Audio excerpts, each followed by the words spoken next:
SB news में आपका स्वागत है। शुरुआत करते हैं खास खबर के साथ। गृह मंत्री नरोत्तम मिश्रा ने कहा, टुकड़े टुकड़े गैंग के सरगना कन्हैया कुमार की ब्रीडिंग के लिए निकाली गई है भारत जोड़ो यात्रा। श्रद्धा की हत्या की होमहर्षक घटना बहुत पीड़ादायी है। उस पर भी कांग्रेस के आला नेताओं के मुंह से एक शब्द नहीं फूटा। उनकी मानसिकता का परिचायक है। धार्मिक स्थानों को राजनीतिक का अखाड़ा बनाना चाहते हैं। कानून व्यवस्था को बिगाड़ने का काम कांग्रेस खुद ही कर रहे हैं। मध्य प्रदेश में दुष्कर्मियों को फांसी देने का कानून बनाया है।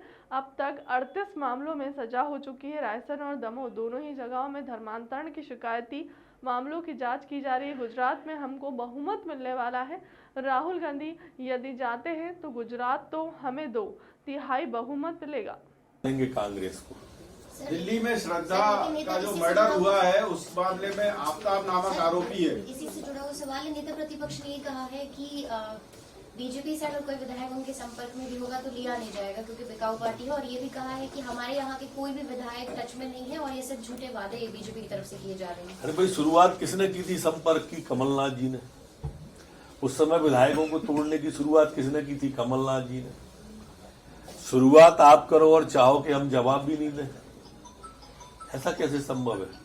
दिल्ली का राहुल गांधी मध्य प्रदेश आ रहे हैं और 23 तारीख को गुजरात चले जाएंगे, 22 तारीख को। और योगेंद्र यादव से हमारी बात भी हुई, तुमने कहा गुजरात चुनाव तो हम हारने वाले हैं, और उसके बाद भी राहुल गांधी वहां प्रचार पे पहुंच रहे हैं बीच यात्रा छोड़कर।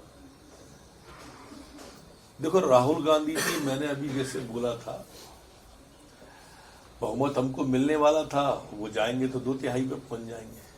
जितना भाजपा को योगेंद्र यादव जी उनकी पदयात्रा में साथ चल के आ रहे हैं, तो इन्होंने विद्युता का पैरामीटर भी लगाया होगा ना उनमें। सर, दमोह में एक मामला सामने आया है, उसमें माला के अध्यक्ष वहाँ पर देखने गए थे, तो धर्मांतरण की शिकायत करने पर एफआईआर दर्ज। इसके पहले रायसेन में भी आ चुका है और कई जगहों पर लगातार मामले सामने आ रहे हैं। क्यों हो रहा है? आदरणीय प्रियंका कानूनगो जी रायसेन भी गए थे, आदरणीय दमोह भी गए थे। रायसेन के गोहरगंज में जो शिशु गोदी केंद्र है, उसको एक एनजीओ चलाता है, उससे जुड़ा विषय है ये विषय जांच में लिया गया है। 1-2 दिन में जांच आने पर इसके बारे में विस्तार से आपके सामने उपस्थित होऊंगा। जहां तक दमोह का मामला है, वहां भी हमारे बाल संरक्षण आयोग के आदरणीय प्रियंका कानून जी गए थे। वहां हॉस्टल में जो है, वहां पर उसके अंदर कुछ बच्चे थे, जिसमें से जनक गौड़ जो था, उसके बारे में उन्होंने शिकायत की है आधारशिला संस्थान के बारे में। उनने खुद ने ही रिपोर्ट की है, जिस पर 370 आईपीसी की धारा और जेजे एक्ट के तहत अभी मुकदमा दर्ज कर जांच में लिया गया है। सर, ईसाई मिशनरीज को लेकर के किसी तरह का जिस तरह की शिकायतें आ रही हैं, आपको लगता है कि और दोनों विषय अभी जांच में है। जैसे ही 1-2 दिन में हम निष्कर्ष पे आते हैं तो पुनः उपस्थित होंगे। सर, महिला कांग्रेस का ये सीधा आरोप है कि दुष्कर्मियों को बीच चौराहे पे फांसी देनी चाहिए, चारदीवारी में नहीं देना चाहिए, क्योंकि एक अलग ही एग्जाम्पल सेट होगा। आपको क्या लगता है? क्योंकि एक कानून भी सरकार की तरफ से था कि दुष्कर्मियों को तुरंत फांसी दी जाए। था नहीं है लेकिन कानून मध्य प्रदेश सरकार ने कानून बनाया हुआ है और दोनों तरह के अभियान इस प्रदेश के अंदर चल रहे हैं।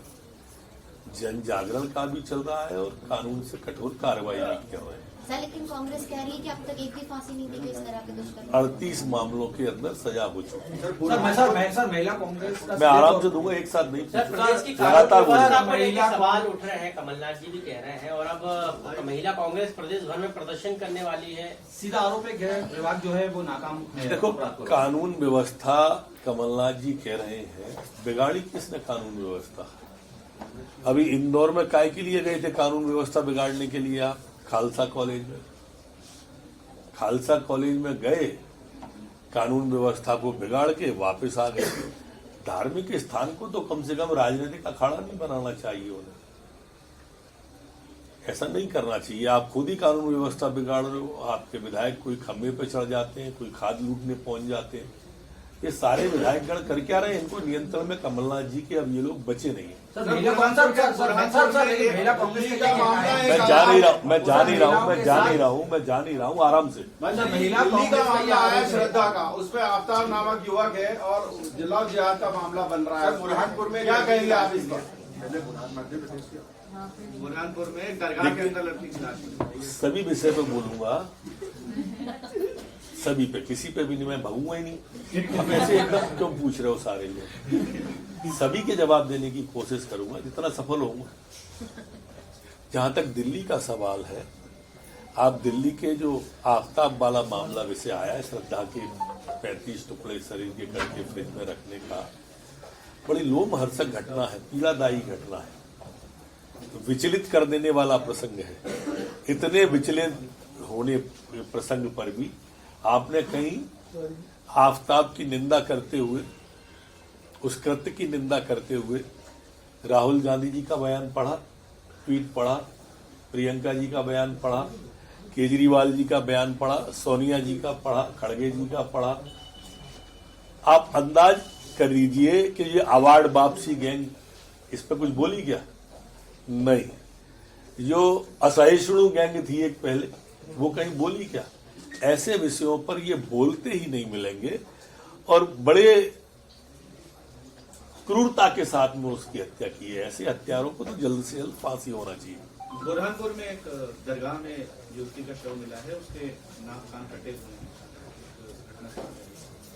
घटना संज्ञान में आई है और उसको ले भी लिया है जांच में। अभी थोड़ी देर में वो पूरा डिटेल आ रहा है, अभी बोलना थोड़ा जल्दी हो जाएगा। सर आज ग्वालियर में गोडसे की पूजा करने वाले हैं महासभा के लोग, क्या लग रहा है कि लड़की की आजादी रहनी चाहिए? बिल्कुल नहीं रहनी, सर कार्रवाई रहेगी जरूर। सर जयराम रमेश कह रहे हैं कि राहुल गांधी ज्यादा लोकप्रिय है कन्हैया कुमार। बिल्कुल सही कह रहे हैं हम। राहुल गांधी की लोकप्रियता कन्हैया कुमार तक आ गई है, स्पष्ट तो बोला उन्होंने। तो बगल में उनके साथी बैठे थे राहुल गांधी के गुरु, वो माथा पकड़े थे। अब आप लोग इससे अंदाजा कर लीजिए, प्रेस कॉन्फ्रेंस बुला के अगर कन्हैया कुमार से, टुकड़े टुकड़े गैंग के सरगना से, वैसे राहुल गांधी सबसे पहले मिलने जेएनयू में इसी टुकड़े टुकड़े